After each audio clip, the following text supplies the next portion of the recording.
തൽക്കാലം ഒരു 50,000 ഉറുപ്പ കൊടുത്ത് കനകനൊന്ന് സഹായിക്കും. 50,000. സംഭവം എന്താണെന്ന് വെച്ച് കഴിഞ്ഞാൽ ഈ ഞാൻ എൻ്റെ കയ്യിൽ പൈസ ഇല്ല എന്ന് പറഞ്ഞാൽ നിങ്ങൾ വിശ്വസിക്കില്ല. ഞാൻ പറഞ്ഞില്ല അവന്റെ കയ്യിൽ പൈസ ഉണ്ടാവാൻ തരും.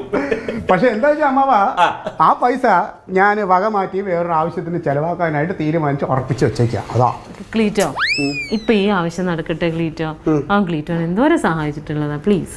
ഓ അയ്യോ, യവൻ എന്നെ സഹായിച്ചിട്ടുണ്ടല്ലേ? സഹായിച്ച കഥയൊന്നും ഞാൻ മറന്നിട്ടില്ല. എന്തെങ്കിലും ഒരു സഹായമായിട്ട് യവൻ്റെ അടുത്ത് ചെല്ലുമ്പോൾ യവൻ എന്നെ അങ്ങോട്ടും ഇങ്ങോട്ടും നടത്തിച്ചിട്ടുണ്ട്. ഈ ഇറച്ചിക്കടയിലുണ്ടല്ലോ, എല്ലും കഷ്ണത്തിന് വേണ്ടി പട്ടി ഇങ്ങനെ കൊതിച്ച് നിൽക്കൂലേ, അതുപോലെ എന്നെ നിർത്തിയിട്ട് യവൻ എപ്പോഴെങ്കിലും ഒരു എല്ലും കഷ്ണം എടുത്തിട്ട് തരും എന്നെ. അതൊന്നും ഞാൻ മറന്നിട്ടില്ല.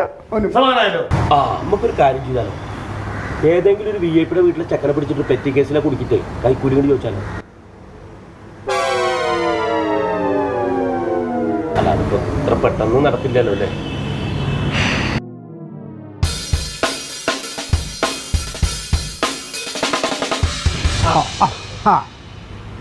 അമ്മാവാ, ഈ 50,000 രൂപയ്ക്ക് 2000-ന് എത്ര നോട്ട് വേണ്ടി വരും?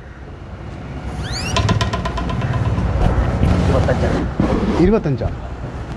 അപ്പോൾ ഈ 500-ൻ്റെ ആണെങ്കിലോ? 100 അല്ലേ? അപ്പോൾ 200-ൻ്റെ ആണെങ്കിൽ 250.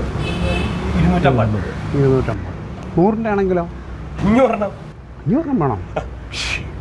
എൻ്റെ കയ്യിലിരിക്കുന്ന 50,000-ൻ്റെ ഒറ്റ നോട്ട എന്ത് ചെയ്യും? അതാ